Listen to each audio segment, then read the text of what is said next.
Hi, everybody. Thank you for being here today. My name is Amy Bryant of Parenting Beyond Punishment and also locally here in Atlanta, Georgia at Wild Child Counseling. And I am here today with Bonnie Harris. Bonnie is the Director of Connective Parenting. She has been a child behavior and parenting specialist for over 25 years. She wrote 2 highly acclaimed books, When Your Kids Push Your Buttons, and Confident Parents, Remarkable Kids, 8 Principles for Raising Kids You'll Love to Live With. Bonnie offers individual parent counseling, parenting workshops, professional trainings, and speaking engagements internationally. And you can find her at bonnieharris.com or at connectiveparenting.com. Welcome, Bonnie. Thank you, Amy. Nice to be back. It's really nice to be back with you today. I also want to let you know that Alison Smith is going to try to come today. She's working on some technical issues, so she'll join us if she can. So if you have a parenting question, please feel free to ask it in the Q&A, but I have printed some from our Q&A event, so we'll start there until we get a Q&A from someone live. So the first one is from Kelly, and Kelly says, once my boys lock horns in a fight, it is almost impossible to separate them and to calm them down. This applies to my 12 and my 8-year-old. The 12-year-old is intensely critical and aggressive towards his brother. And this also happens between my 8 and my 6-year-old. The 12-year-old and the 6-year-old don't fight much. I'm trying to just stop the escalation, and it's so hard, and it's so often despite my good intentions, and it leads me to go into my reptile brain. Any suggestions are very welcome, and she says thanks. Well, I think that the first thing you want to look at is the resentment building that must be building in the 12-year-old. If this has been going on for a long time, between the 12 and the 8-year-old, I would imagine it probably started when the 8-year-old was born. And when it's not addressed with really good conflict resolution through the years, the resentment tends to build from the one who has the jealousies. And when it gets to the point of resentment, then behavior toward the younger can get really nasty, as we say. So my suggestion is really to learn conflict resolution, and I don't think that's what our webinar is about today. But conflict, in my mind, problem solving and conflict resolution are the most important skills we can do with our children. And they replace any need ever for any punishments, threats, or blame. Parents often say, well, you know, if I don't punish my kids, if I don't give them consequences, then what am I supposed to do? The answer is problem solving. So I think of problem solving as between me and my child, and conflict resolution is between my children with me as a facilitator. So I have a lot of information about how to go about that, because we weren't brought up that way. It's like a foreign language to us. Even though it makes perfect sense, it's not easy. But basically what you're doing, the most important piece is that you, the facilitator, stay neutral. So probably over the years with these boys, there is a lot of frustration and anger and toward the 12-year-old, toward the one who we see as the perpetrator, and a lot of different feeling toward the one we see as the victim. And when we put our agendas and our emotions on the situation, there's Allison. Hi, Allison. Hi. Then we set up the troublemaker and the victim. And even though we think we're protecting one of the children, we're actually teaching them the power of the victim. And I think we all know victims in our lives, people who have that victim mentality, and that is not something you want to develop in your children. You want the victim to be empowered. You want the older one to really understand what the problem is and to be able to say what's on their mind without worry of getting in trouble, being judged, any of that. So you, the parent, as facilitator, and I often say you're being a coach, not a referee. That means you should not care, do not care about what the problem is that your children are having, because it is your children's problem. It is not yours to solve. And that's what makes parenting so exhausting, when we think we have to have the answer to everything. So as a neutral facilitator, you can get them talking about their side of the story. And it's not easy. I do have a chapter on problem solving in my book, Confident Parents, Remarkable Kids. And so I think that's probably all we can get into, but the 12-year-old needs to have his point of view heard.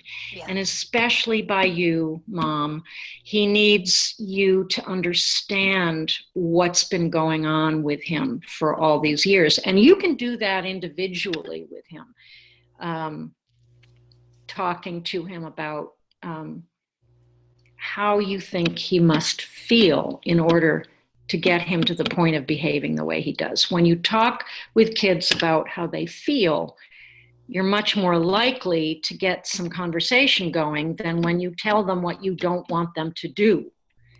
Then they shut off. Yeah. We had this conversation last week, Bonnie, in our webinar on working with siblings who hit and who are fighting. And I think you were, of course, it was a whole webinar on that. So I do want to invite her to go and watch that webinar, and I'll link to it here too. But, you know, I think one thing that's hard is sort of that idea that we're not supposed to care is probably equally as hard as you don't have to have the solution, right? Yeah. So it's not that you don't care about what's going on. It's that you're valuing that relationship, your relationship with each of your children and your children's relationship with each other. That's what your focus is on. Exactly. What you don't care about is who's right and who's wrong.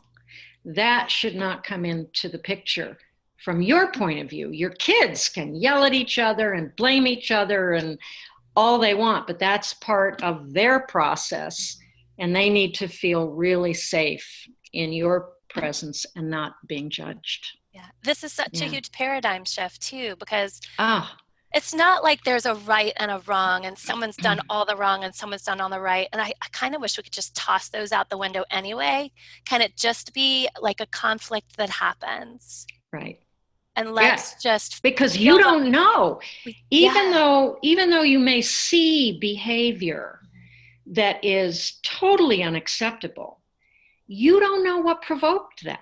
Yeah. And we usually just go for I hope we have the opportunity today to talk about the iceberg and where behavior is coming from and all of that. So you don't know what is provoking that behavior. And when you only focus on the behavior, how many times have I told you there's no hitting in this family? Right. You might as well just knock your head against a brick wall. And you might feel like knocking your head against. Yes. And sometimes the kids won't know, right? They think they're upset with their brother or their sister, but really it's something that happened on the playground at school or that happened the day before yesterday that's just stirring around. Or 5 years ago that you have never been able to let go of from your brother, you know? Right. He was born, darn him. Exactly. It's just hard. Yeah. And it's nobody's fault. It's just that stuff that comes up. Yeah. Alison, I want to introduce you because I didn't introduce you. I did let people know you might be joining us. So I want to take a second to introduce Alison Smith. Alison is a certified parenting coach, a teacher, and a mother of 2. She helps parents raise happy, confident kids in a way that leaves both parent and child feeling empowered. You can learn how you can work with Alison at her website, which I think is alisonsmithcoaching.com. Mm-hmm. Great. Welcome, Alison. I'm glad you were able to join us. I know the people here watching are glad that you were able to join us as well. Thank you so much. I'm really excited to be here, and so nice to meet you in person, sort of online, Bonnie. Yes, you too. Introductions are so different these days. They are. So we're not going to stick you to answering a question that you didn't get to hear, so we'll just move on to the next one. We have one question that has been asked in the Q&A. Oh, no, it's not a question. Someone just wanted to let us know that the video transmission is looking good. Thank you so much for telling us that. I really appreciate that. Yes. Okay. So let me read the next question then. And okay, I think this is the one that will lead us into that iceberg that you were talking about, Bonnie. Liarna says, I have a child who enjoys being mean to me, my housemate, and others. I'm at the end of my rope. Any help would be awesome. We don't know how old the child is, but I think we can sort of manage around that. So, Alison, do you want to go first since I went first on the other one? Sure. Thank you so much. I love that you guys were talking about iceberg. That's usually the first place that I go, is that kind of an idea, like what is fueling that behavior. It's reassuring to know that our children always want to work with us. They want our approval. They want to be close and connected to us. So when there's something that's getting in the way, we need to figure out what that is.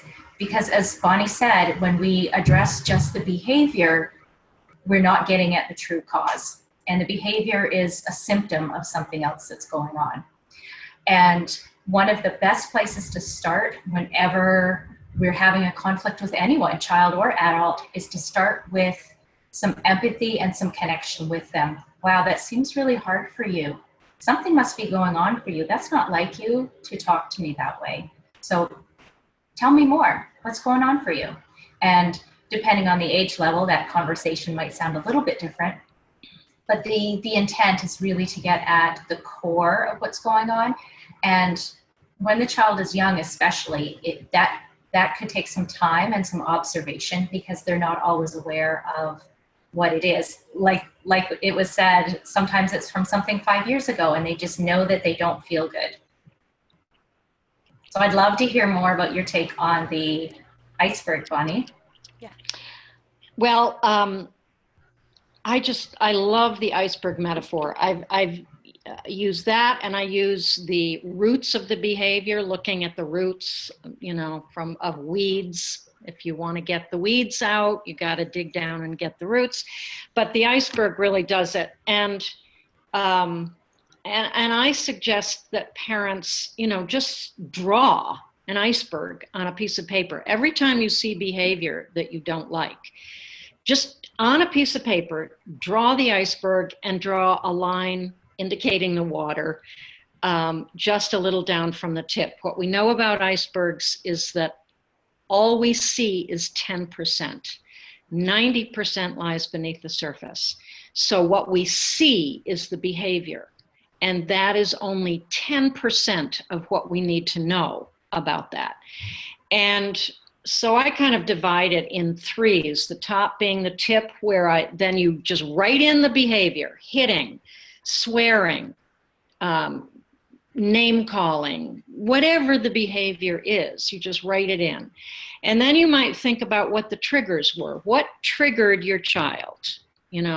I told him to turn off the television. His favorite pants are in the laundry and he can't wear them. The last cupcake is gone. Whatever the trigger, that sets off your child, and it isn't about that. It's usually not about that at all. And then below that are the feelings that we need to really understand. And I think once you start to think about it, you can think, if my child behaved that way, what must he be feeling? And the ones that you can probably count on are a feeling of powerlessness. We've got a real thumping sound going on here. Oh, you can all pretty much look initially to things like powerless. He's feeling powerless. He's feeling misunderstood. He's feeling unaccepted. He's feeling alone, jealous, things like that. So, and then you look more closely and get more detailed about it if you can. And then that's what you want to connect with. As Alison was saying, when you say something like, that doesn't sound like you, that is something that I really want to understand better. Or just plain and simple, you are so angry that I told you to turn off the television. Just point blank, you know. That if your child is calling you names, you don't want to put any weight, any energy at all on that name. Your child already knows that that's going to get you.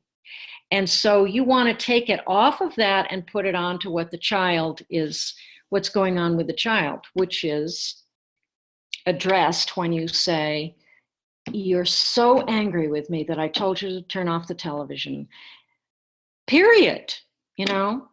And that puts different words in your child's mouth and ignores the words that your child said.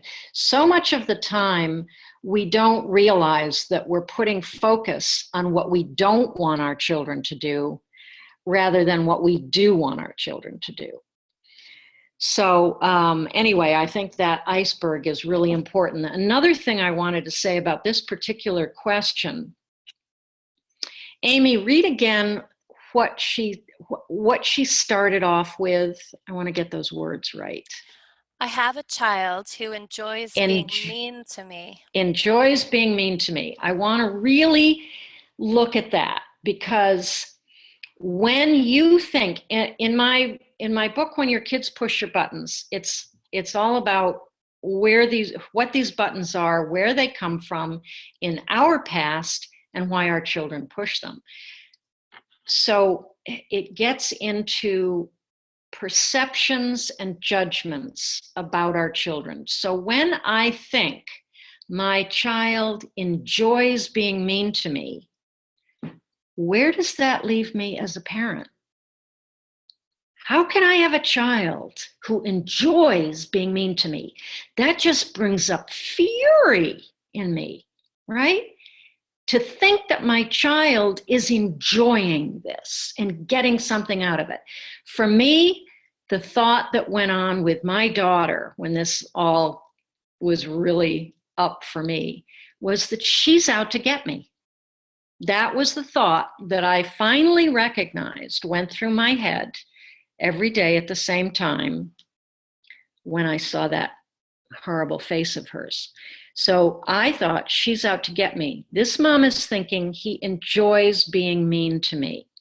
So I want you to really pay attention to what your thoughts are, because your thoughts are what cause your emotions. And your emotions then fuel your reaction. So if you don't like your reaction, ask yourself, if I was feeling that way, what must I have been thinking?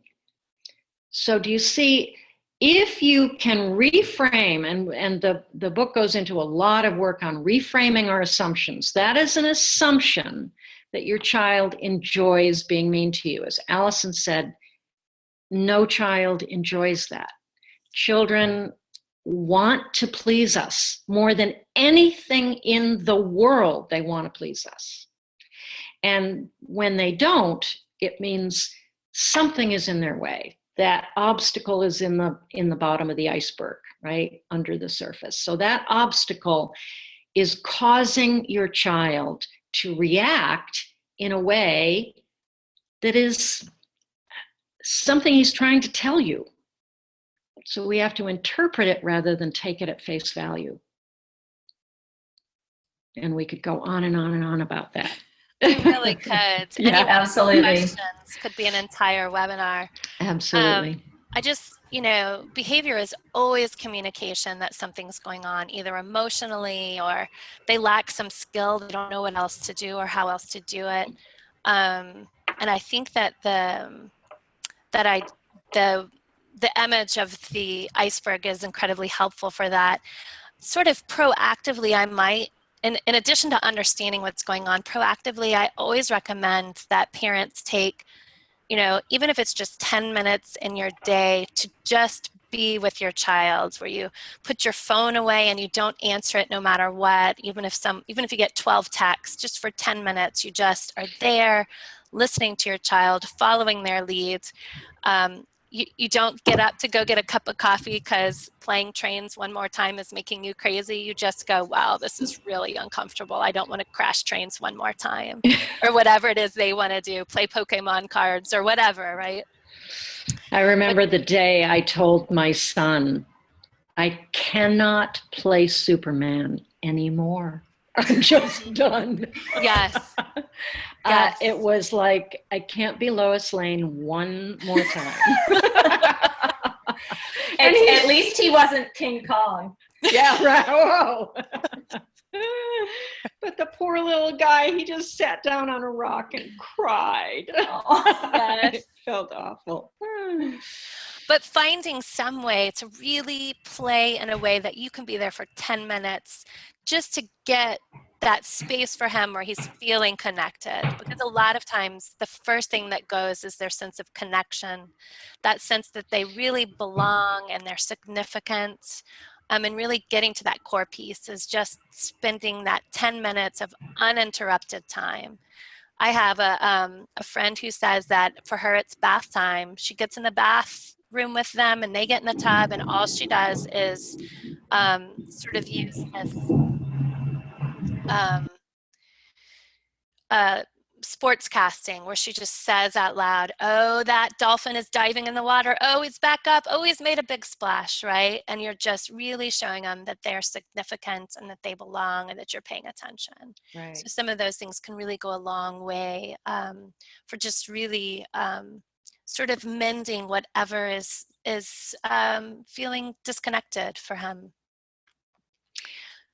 Can I say one more thing about Please. the enjoys being mean? When you are able, and most of us don't even acknowledge thoughts like that we have, but when we can acknowledge that and identify a thought that is causing our emotion and then our reaction, what we need to do is reframe the thought, and the overall umbrella over all the reframing is looking at your child and seeing that your child is having a problem, not being a problem. So whenever you see unacceptable behavior, if you know and totally believe that your child wants only to be successful, wants only to please, and he's not, that means your child is having a problem. So when you look at your child and think she's out to get me, or he enjoys being mean to me, that means you see that child as being a problem. And then possibility for connection is lost. So just think, my child is having a problem, and that brings you some compassion. And then you want to know what the problem is about and how can I help? Right. Yeah. It really does cultivate that sense of compassion, which we need when they're having a hard time. It is hard on us to see it, and it triggers our own brain responses, and that again is a whole nother webinar. We have a question, another live question. This viewer says, I am a parent and the primary income earner. I often feel like my household, myself included, would be happier if I was home. My job pays very well and has some flexibility, but I am there because it is a paycheck. I guess my question is, how do you as a mother balance work and life? Is there such a thing? I just feel lost. Thank you. Boy. It's a dilemma for so many, isn't it? Mm-hmm. You're guilty if you do, and you're guilty if you don't. Right. It's, I think that you have to ask yourself what it is that you want and see if you can get that want out of the realm of should. I should be home with my kids. If you can think more about what is it that's going to make me a better mother. There are so many women who work full-time, who then come home because they've spent the day interacting with adults, and they come home and they're fresh and they're ready to be with children. And so many parents who spend all day long in the mindset of a child and are ready for the loony bin at the end of the day and then react negatively. Yeah. And so it's got to be what's right for you. And it's so hard to separate that from what you think you should be doing. Alison, do you want to speak to that? I'll try if there's not too much background noise, but the vacuum's running by mistake. Whoops. Oh. And it's tile floor right above me. So yeah, just let me know if it gets loud. I love that piece around deciding what you want and giving up the shoulds. I'm always telling clients not to should on themselves, which adds a little levity, which is always helpful. Once we've made that decision and if we've decided that full-time work or part-time work is what we need, it's the next piece is how can I maximize our time together? And for me, everything seems to always come back to connection. And I love what you said, Amy, about 10 minutes, because sometimes we don't have 3 hours for a date with our kids, even though that would be wonderful.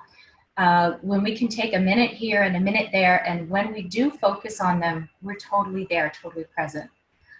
Those little moments add up to a lifetime of feeling connected between parent and child.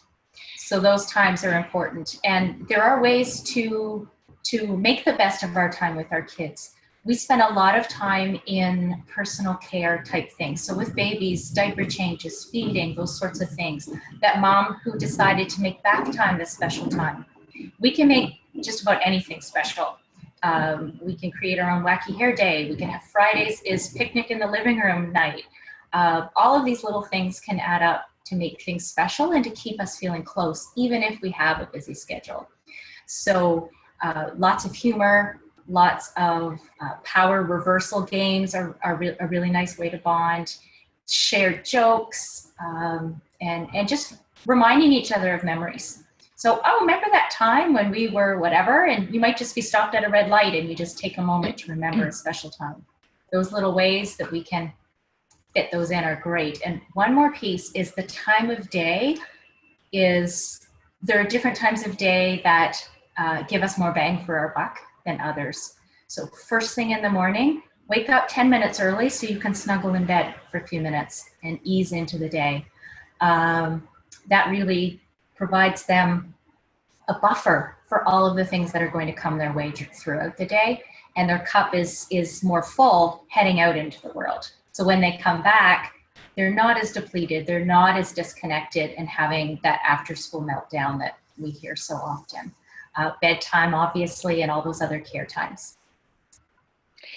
I just want to say one other thing about that, Amy, and that is that for parents who have 4 kids, who say, how can I possibly get 10 minutes a day with each individual child? Think of it more as over the course of a week, at least. If you can even make 10 minutes alone with each child a week, you're doing pretty well. When you've got so many kids and so many things going on, and especially if you're then working full-time on top of it, you can't have those. I love everything that Alison said, but you can't have those special snuggly moments when there are 2 or 3 other kids who are saying, how come I'm not getting that snuggle time? You know, it's really hard to juggle it all. So maybe you have a calendar, and on Monday mornings you're with one, and on Tuesday mornings you're with another. Who knows how you do it?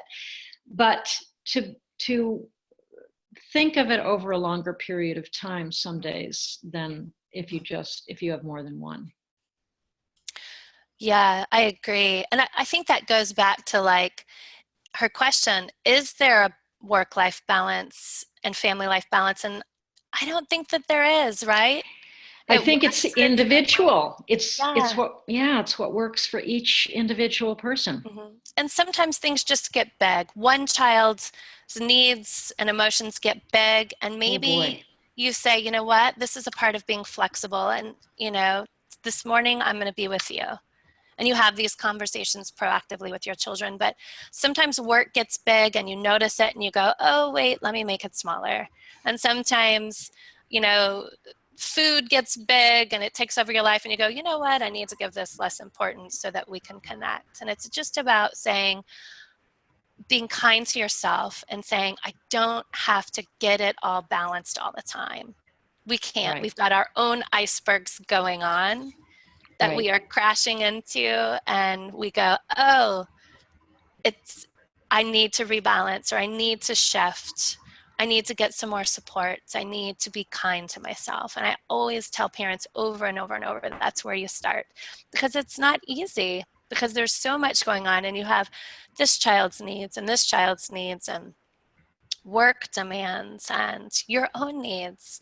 And if we can just start there, that you don't have to balance it all. It's impossible to keep it balanced all the time. It's like holding 2 trays full of glasses of ice water and walking up a mountain. It's just not going to stay balanced. You just do the best you can. May I add on to that, Amy? Please. So I agree that finding a balance, like a permanent balance, is impossible. And I'm saddened by the myth that is perpetuated that we have to always seek balance. I believe that it can be a goal. It's something we strive toward, we're mindful of, we keep in mind, but not to expect that we're going to reach this epic moment of pure balance and everything's great from then on. I do find that it's more of a dance. And I loved what you said about someone's needs become more of a priority in that moment, and we focus a little more on that, and then we need something, and it really is a back and a forth, and the goal is to feel good and feel at the end of the day that it was good enough and you did your best, and not to should on ourselves again that, oh, here it is, just not good enough again, because not everything was, all the needs were met. It's impossible to meet them all. We just do our best. I love the image of the mobile. And I was gonna get this in, and when Alison said that thing about the dance, that's exactly what the mobile is like. So if you imagine the mobile as representing the family, and the wind is blowing, right? The wind is bringing in all kinds of different agendas of everybody in the family. So the mobile is always up and down. And sometimes it's off kilter for, when you have babies, you don't have a balance. You're sacrificing way more when your children are babies than maybe when they're older. And so it's looking at that mobile over time and finding that it comes back into a balance every now and then, that it's, you want to make sure you're not out of balance all the time, because then there's resentment and anger and frustration and lots of negative reactions. So I always tell parents, when you feel resentful, that's your cue that you're out of balance. That's your cue that you need to take care of yourself, or that something needs to shift in the relationship, whether it's with your husband or your child, it doesn't matter. If there's resentment building, then you want to heal that relationship. Yes, I agree. I think, our emotions are always our guide, sort of that GPS to tell us, it's like that flag that goes off, something's going on, Right. Whether it's resentment or anger or, sadness or overwhelm. It's sort of that moment where you go, I may not understand what's going on, but I know something's going on. Just Right. to take that moment to breathe and go, okay, I really am going to spend some time, preferably not the hour after you go to bed trying to fall asleep, but some time to figure that out and what that is. Does anyone want to add anything to this? And I'd love to say that it is a work in progress. We never arrive. We're never 100% successful. And a powerful phrase for me has been, I am in the process of, and whatever it is that I'm working toward, I'm in the process of taking care of my needs. I'm in the process of learning how to juggle or balance all of the needs of the family. And it lets us know that there's still hope, hope for us that we could do a little bit better, or that we can find some more solutions, rather than I'm this or I'm that. It is. Always a process, yeah. It is always a process. I have a self-care group online, just a private self-care group, and I wrote this little workbook, and we have this group, but I'm telling people all the time, it's a continual process to know that, oh, I'm depleted, oh, my self-care routine has changed, or my needs have changed. It's really just about checking in with ourselves, checking in with our family, our child, our spouse, our partner. It's just always changing. So thank you. All right, we have a few more questions. Danielle has 3 questions. We'll start with one of them and go from there. She says, how do you handle separation anxiety at school drop-off and not wanting to sleep alone in a 5-year-old? My husband doesn't want him in our room, but I'm okay with him on the floor cuddling the dog. That might seem silly, but it's what he wants right now. So it sounds like there's 2 things going on. There's separation anxiety at school, and then wanting to co-sleep with the parents. He's 5 years old. I would love to take the separation anxiety piece, okay, because I went through it for 2 solid years with my daughter when she was in preschool. She absolutely adored her preschool.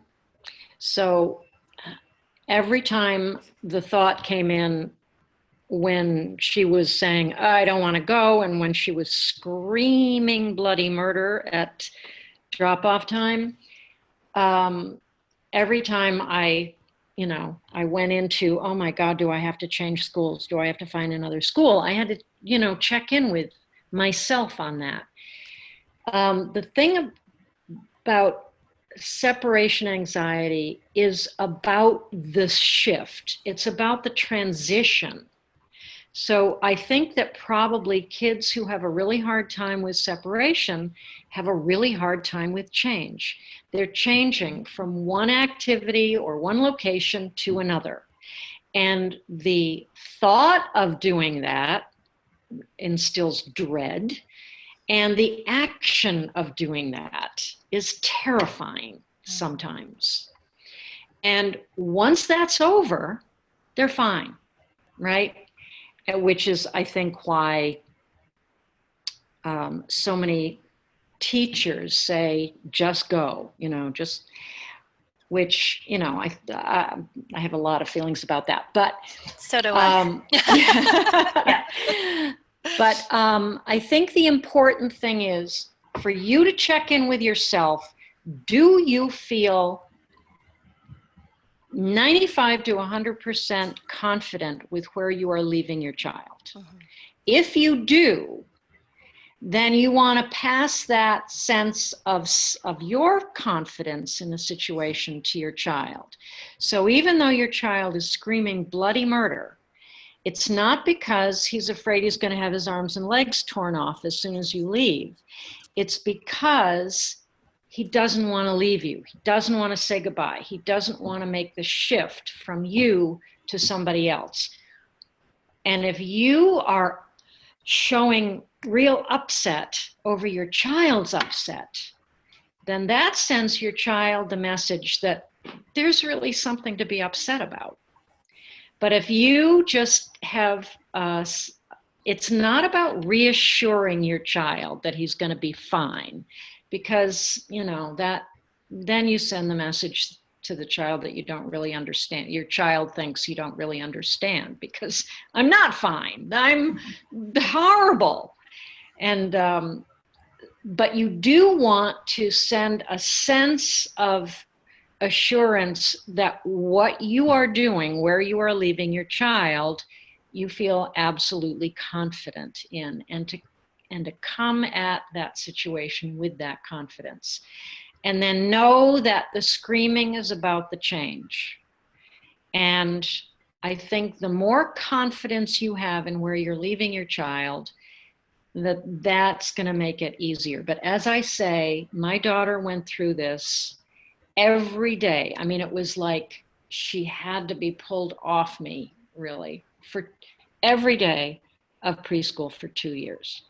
And it was exhausting, but it was way more exhausting when I thought of it as this horrible problem that I had to solve.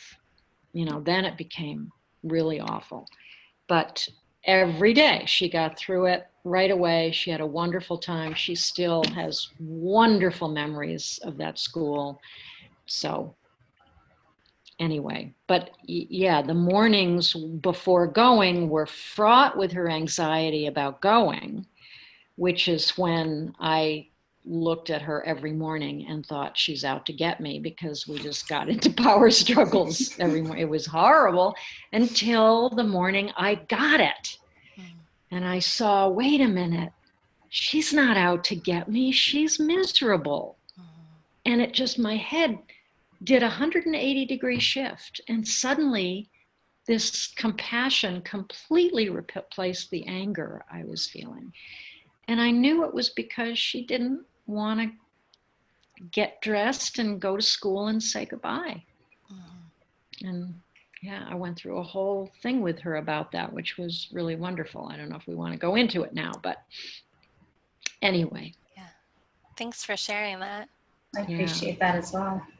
I think that, separation anxiety, like nightmares, like all kinds of fears in children, they are theirs. Those are their fears, and we have to know that we cannot take them away. It's not our job to make that go away. It's only our children who will grow out of that.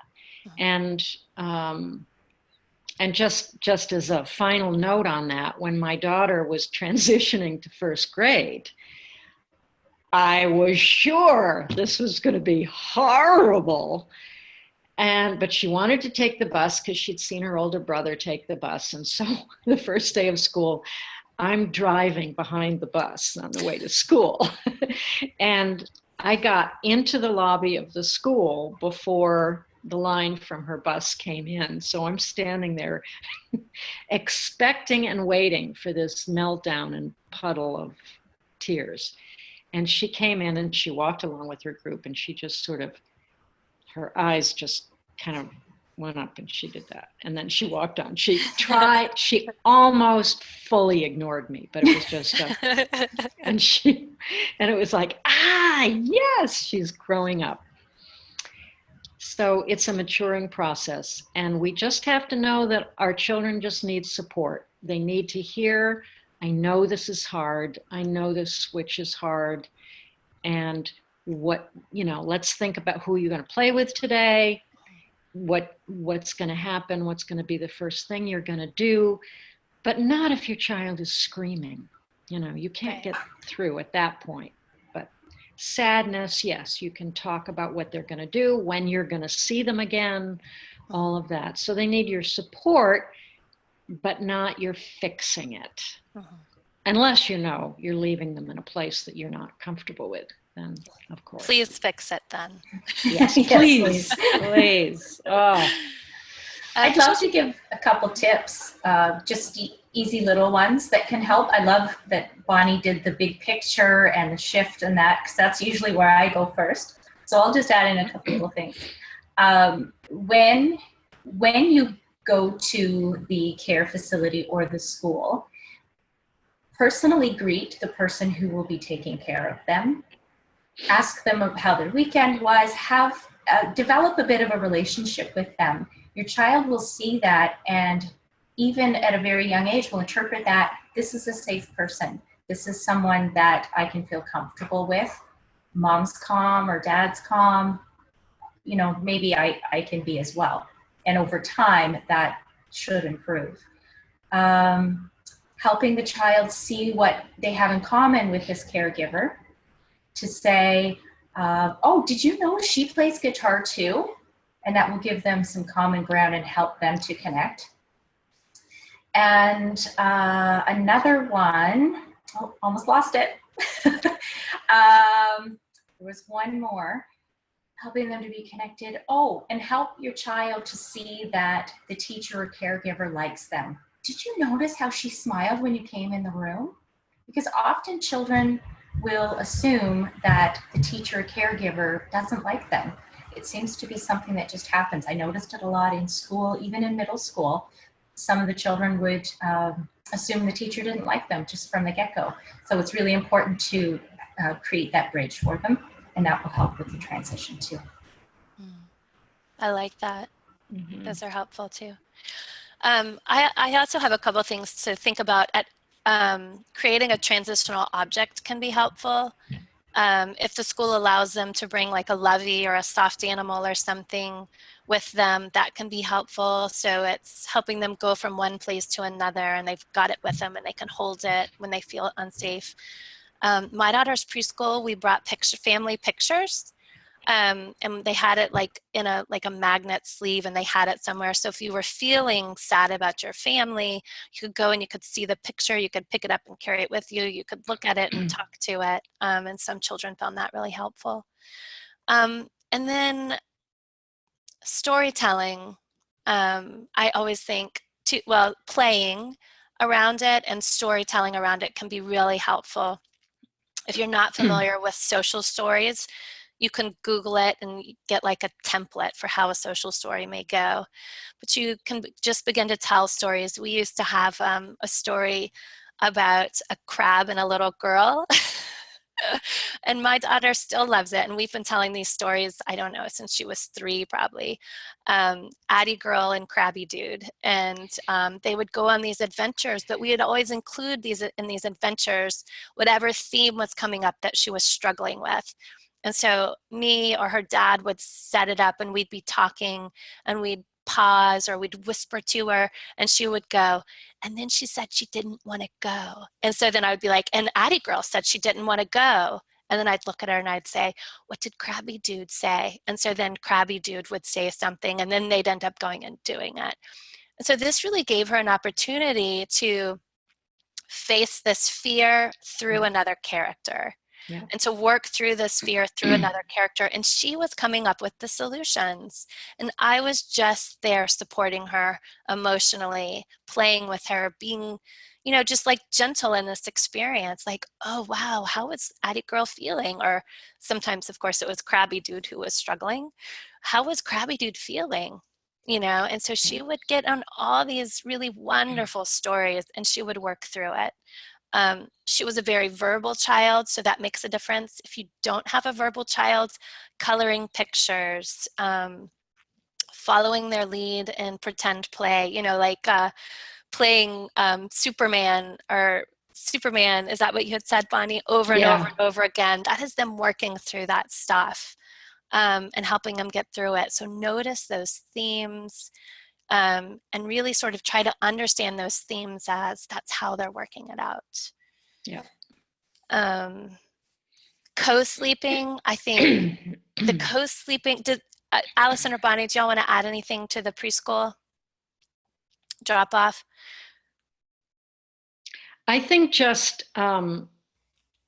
again, making sure that your frustration at their not wanting to go just makes it all so much worse. So whatever you need to do as a parent to have compassion, to, but not worry, you know, just staying as neutral and supportive as you can is important. So the morning routine before you go is really helpful. How you conduct that morning routine is important. The early morning snuggles, my daughter and I established this little game we played over getting dressed and who got dressed first, and we just had this great game that lasted for a couple of years. It was amazing. So lots of little things like that. And if you're having your own struggle, something's going on with you about this,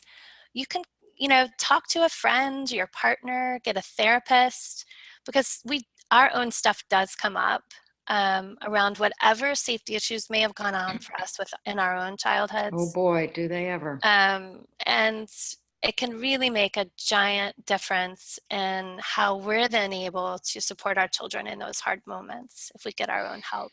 So hand-in-hand parenting talks about listening partnerships, which are amazing, where you have someone who just listens to whatever you're struggling with the utmost confidence that you're going to be able to solve it, and they don't have to give you advice. They're just listening so you can work it out. So I can't help but think that the co-sleeping and the preschool stuff are really just intricately intertwined. You know, it sounds like he might have an emotional project going on where he needs extra connection, and figuring out how that might go, again, could be a whole nother webinar, but we could talk a little bit about what's going on. So there's a co-parenting piece to this, because I hear that your husband isn't wanting him in the bed. Maybe hearing your husband, letting him talk and have what he needs to say, and doing some collaborative problem solving with him on this could be helpful. I'm a huge proponent of co-sleeping. I think children go through periods of time when they just need someone close during the night, in the early morning hours, or sometimes in the middle of the night. It can be really hard, I know, on us physically. They just seem to go through these ups and downs where they need us closer, especially during developmental shifts. And there's sort of some pretty key ones that go on when they go from a crib to a bed. And then like at 3, definitely there's one around 6, and again at 9, where you might find your kids just are needing you more at night. I personally think it's fine if he wants to sleep on the floor with the dog. That sounds like a win-win for the child and for your husband. But your husband may need some listening time to be heard about what his concerns are. He may need some assurance that when he's 16, he's not going to be sleeping in your bed. Not your husband, your 5-year-old. Hopefully. Hopefully, right. Or however that works out. But you know, just to know that you're helping your 5-year-old now emotionally isn't going to mean he's going to be a 5-year-old wanting to sleep in your bed when he's 16 or 21. It's that he's getting that emotional resilience built up in him so that he can go bravely into the world, so that he can develop those coping skills at night, knowing he's safe because he had those safe moments with you. So that's where those are my thoughts on it. Allison or Bonnie, do y'all want to add anything? You want to go, Allison? And then I'll chime in. Sure. So this is really common. I hear this from a lot of parents that are waging war with themselves, with their in-laws, with their spouse, and they're having a hard time with this. And my rule of thumb is whatever helps everyone in the family get the best sleep, consider it. Try some different things. And in fact, in our house still, we've got musical beds some nights. You know, one person starts out here, ends up there, and then these two people are over there, and we're meeting. It's like that mobile you were speaking of, Bonnie, that depending on needs and development, and if someone's sick, that we do need to make some different arrangements some nights. We're okay with that. That works for us. Would I love to have a bed to myself without anyone in it? Absolutely. I would get a fantastic sleep, especially if the door were locked and I had earbuds in. But the thing is, we have these little people that do need us. They need to be parented through the night as much as they need to be parented through the day. And when they're 16 or going off to college, you won't have to go with them and sleep with them in the dorm room. You know, the more that we can. As much as you want to. You will by then. Yeah. You will want to then. Yeah. I believe that, actually. Yes. I can tell you, I'm on the other side of it. Right. Don't go. Yeah. Yeah. You know, if we meet those needs for connection and the feeling of security when they're young, they will feel resilient to then be more independent as they're ready. My husband and I were talking about this recently. Like, how amazing would it be if my daughter at age 16 wanted to crawl in bed with us, right? Because that's when they do their chatting. Right. That's when they share their most innermost thoughts and feelings. Like, what a privilege to have a 16-year-old crawl in your bed and say, Mom, I got to tell you something, or Mom, you'll never believe what's going on. Right. Like, what a gift it would be for them to know at any time they can just come join us in bed.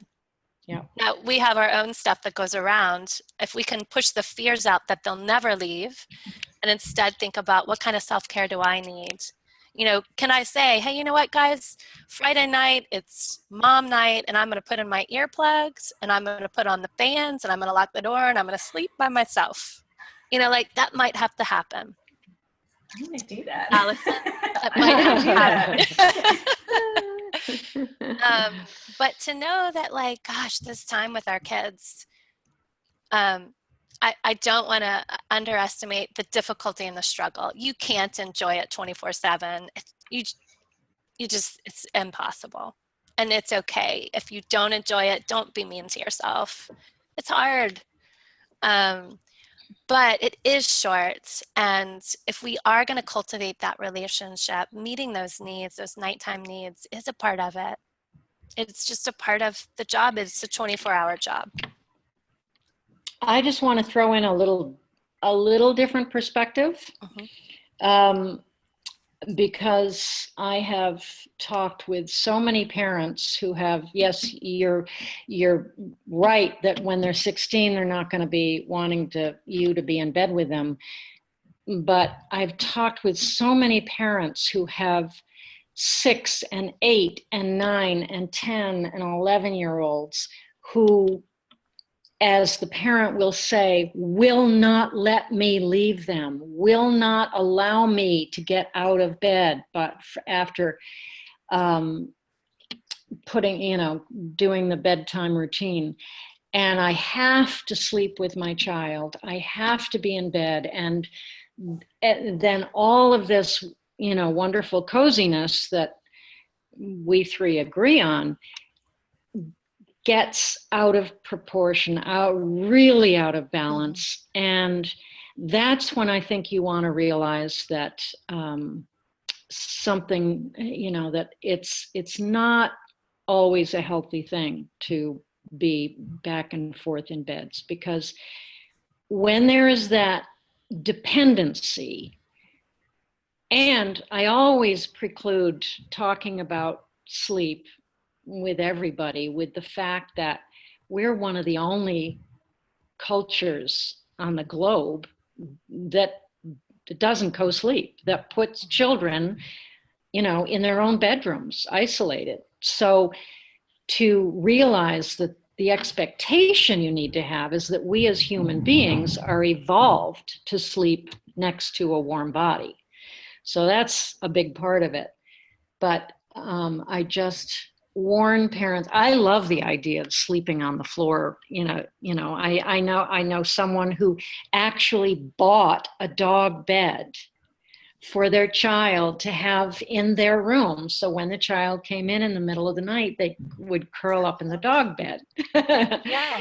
And, that sort of thing, when it's not disturbing you. For me, I could not sleep with a child in bed. I wish I could have, but I just couldn't.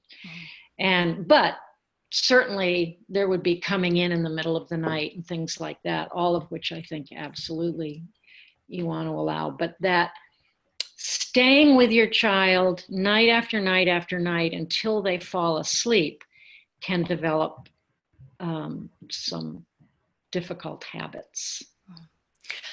You make a really good point. There are parents who really can't sleep or can't fall back asleep, and sleep is really important. Yeah. So that's one aspect. And the other aspect is there a fear element going on? Because we don't want to ignore that fear element, right? Right. Now, I will say that in this question, it sounds more like he's wanting to connect. He's feeling comfortable on the floor with the dog, and that's okay.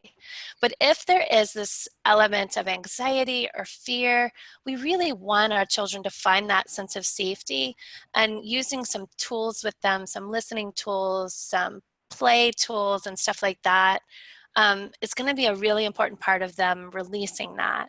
So I'm glad you brought that up, Bonnie, because you're right. Co-sleeping doesn't work for every family.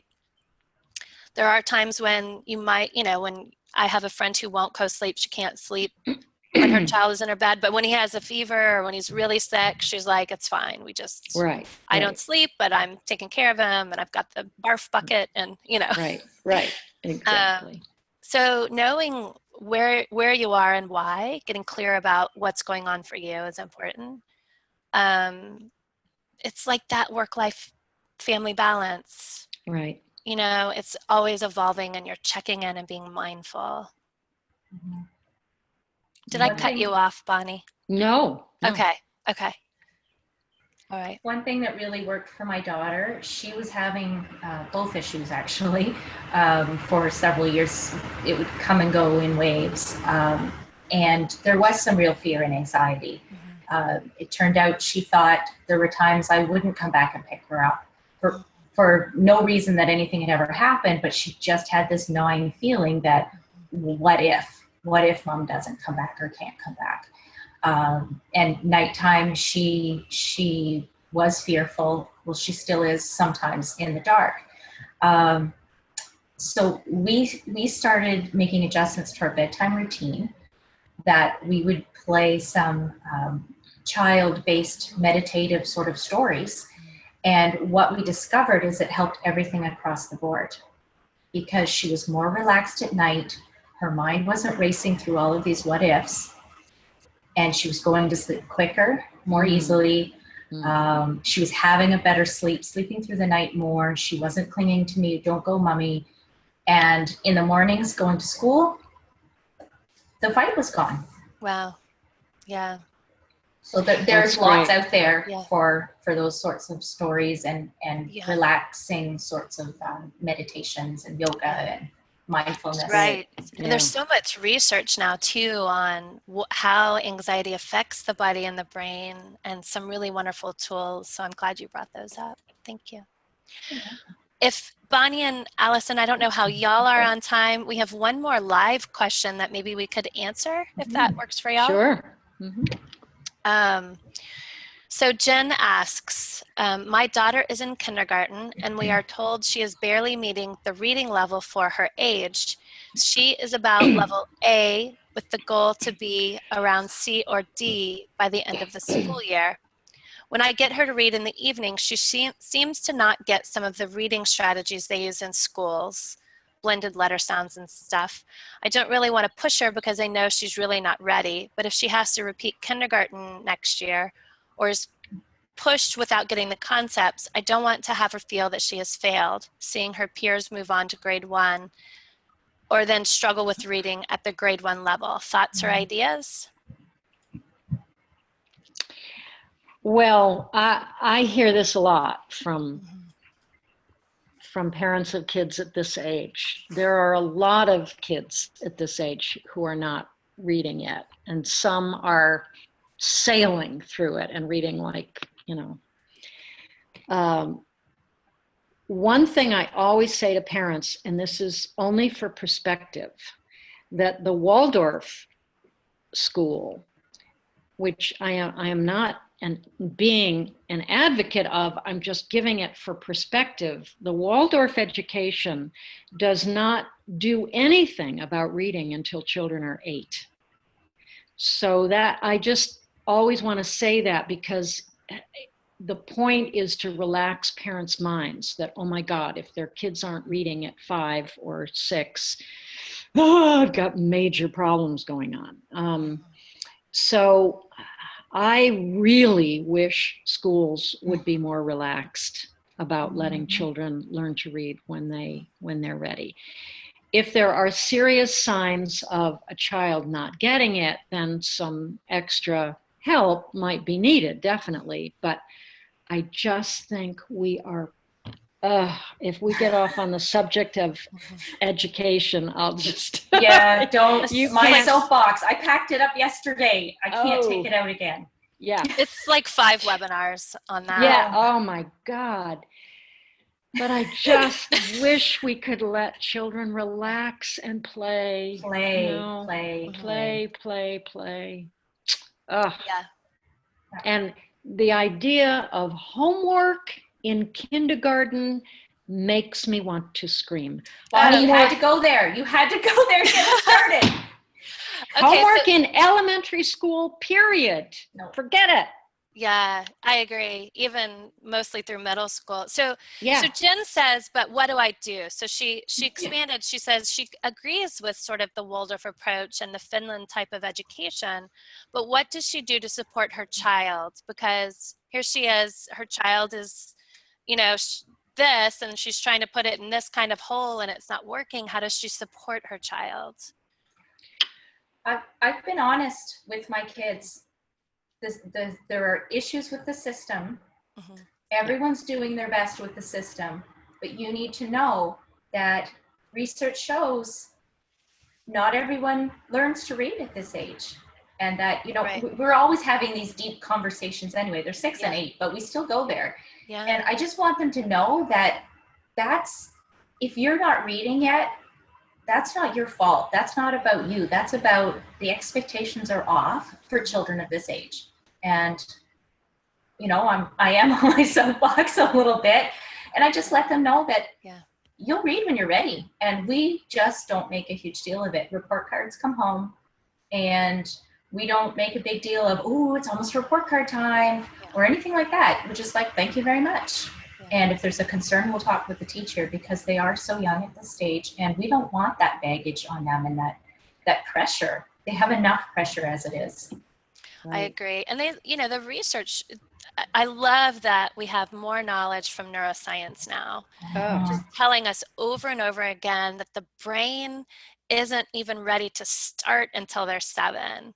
And yet we're doing by all means, read to your children when they're in your womb and when you bring them home, and read, except when they don't want you to read to them, and then stop reading for a while. Exactly. Right? They'll tell you. Yes, because I was gonna add here for Jen to check with your child.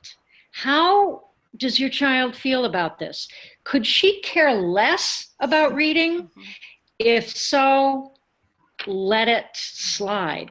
If she's frustrated, if your child is feeling really frustrated, why can't I get this? I can't do this, or everybody's ahead of me, or anything like that, then I would say you could ask your child if she would like to have some extra help, and that, you know, there could be somebody who might be better at helping her get along quickly. But you know, I'm with Allison. I always talked about the system with my kids all the way through, you know, and how it's not necessarily, you know, in their best interest all the time, because they have so many kids to deal with. And as many kids as there are, those are as many different learning styles. And the system just has to focus on a particular way of doing it. But so important for the parents. And I often give my parents a challenge to go, and this is on the homework thing, but it could be on the reading thing. Go to your child's teacher and say, this is not something that we're focused on at home. I want her to wait and learn when she's ready. If another year goes by and she's not reading, then maybe I'll have a little more concern about it. But right now, I don't want her to feel pressured in the least. And go to your teachers at least all through elementary school and say, I just want you to know that I am not going to ask my child to do homework. If my child wants to do it, great, fine. If there is a problem, that's between you and my child. And I will support my child in doing it if they're doing it, but I just want you to know I am not going to insist that it be done, because family time is way more important than fighting over homework. Yes, I agree. And also, I also say, you know, to encourage parents to let their teacher know, like, I'm not holding you to making my child read or to making my child do the homework. Right. You know, letting that teacher know that, like, it's not your responsibility to suddenly make her brain develop in this area. Yes. It is out of my control and her control and the teacher's control and the administrator's control about how our children develop and grow and mature. Right. That's a good point. I'd like to plus one on. As a former public educator, I felt pressure that I was supposed to be giving homework, that there was an expectation from parents that they I was were just waiting for gonna, homework. Yes. And now on the other side, I'm like, please don't bother, don't do it, save your sanity. Here's a bottle of wine. You know, don't make extra work for yourself thinking I need it. Yes. I was just going to say that same thing, that's what I hear from teachers, that it's the parents who are insisting on the homework. And that's why we're going in this direction. And I think schools need to take on the challenge of educating the parents in their schools about the new research. And how it does absolutely no good whatsoever. It's that give and take, right? Some teachers don't know, some administrators don't know, some parents don't know. And the more we talk about it, we share articles with friends and family, and you post that stuff all over Facebook and Instagram and Twitter, and just get those conversations going. Have these conversations at your school. It can be really hard when you have a teacher who is just trying to ram it down your kid's throat. And I have been there, and I try to cultivate compassion before I go and talk to them. I have failed, and I've done wonderfully, and I've apologized, and that's all we can do. But I do encourage you, please, please, please, to be your child's advocate. Absolutely. Do you have any other tips? Sorry, Bonnie. No, that's all right. Do you have any other specific tips for Jen and the other parents that are at this time of year wrestling with, should I encourage the school to move my child on? Should I encourage them to hold her back? I hate How do that I they deal have with to, all that? I hate to have to even make that decision. You have no idea what's going to happen in the next 3 months or the next 3 weeks or the next 3 days. There could just be that click. You know, I will say this, if your child is somewhat interested in reading, but it's hard and they don't want to read to you or at school, if they have like a dog, reading to a dog is lovely because they can make all the mistakes in the world and that dog won't care. It's the most empowering thing ever. Or like a stuffed animal they could read to, or, you know, things like that. Children who are interested but are a little intimidated can find that empowering. But I think it's getting really clear on your own values and your own beliefs and sitting with the discomfort of knowing people are going to disagree with you. Yeah. And being honest with your child. This isn't your fault. Everybody develops different skills at different times. And, you know, I think another piece of this is understanding the big picture.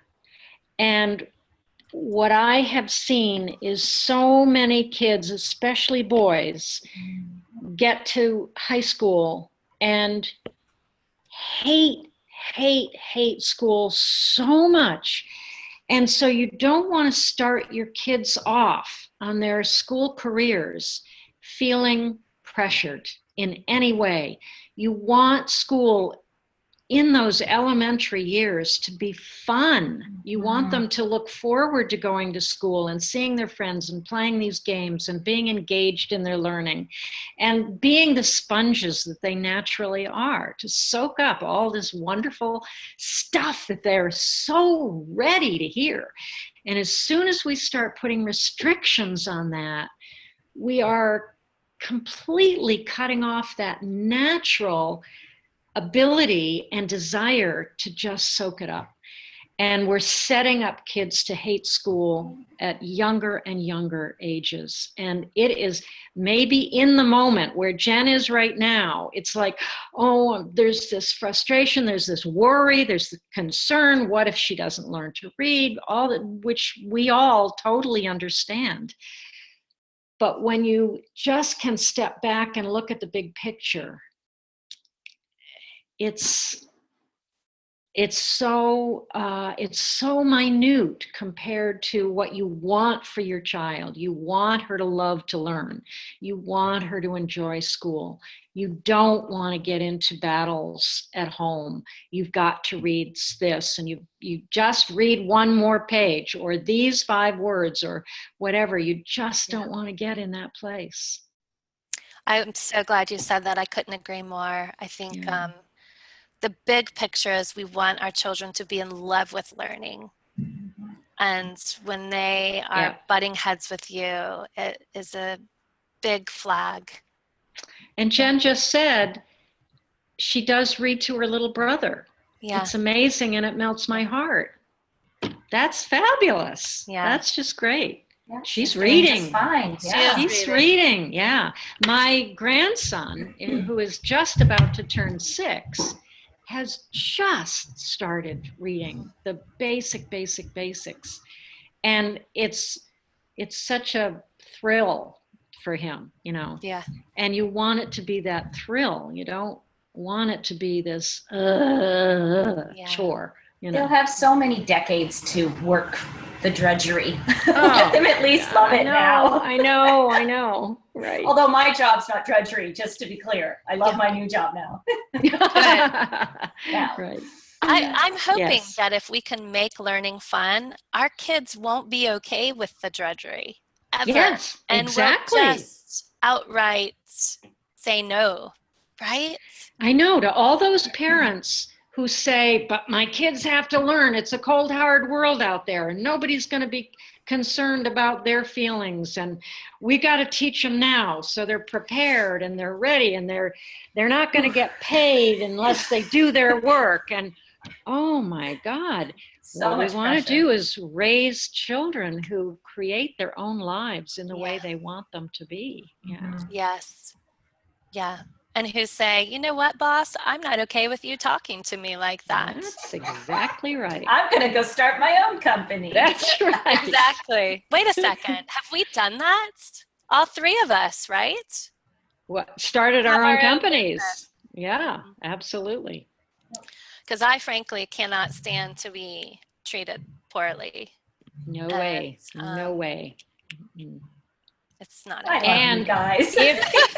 And, you know, if you allow yourself to be treated poorly, how are you going to then tell your child with conviction that you don't want to be hit or you don't want to be spoken to like that? And how do you teach your child that they should never be spoken to like that? You know, Absolutely.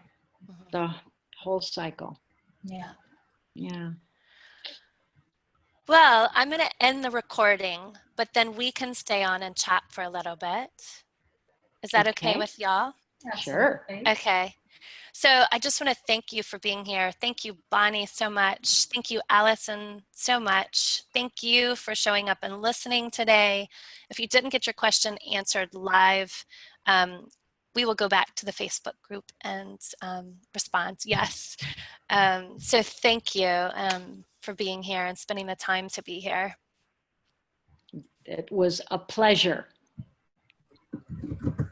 Absolutely. Thank you so much for having me on. Thank you. Glad you could make it, Allison. Almost didn't. Oh my gosh, I'm so glad too. I had to change devices.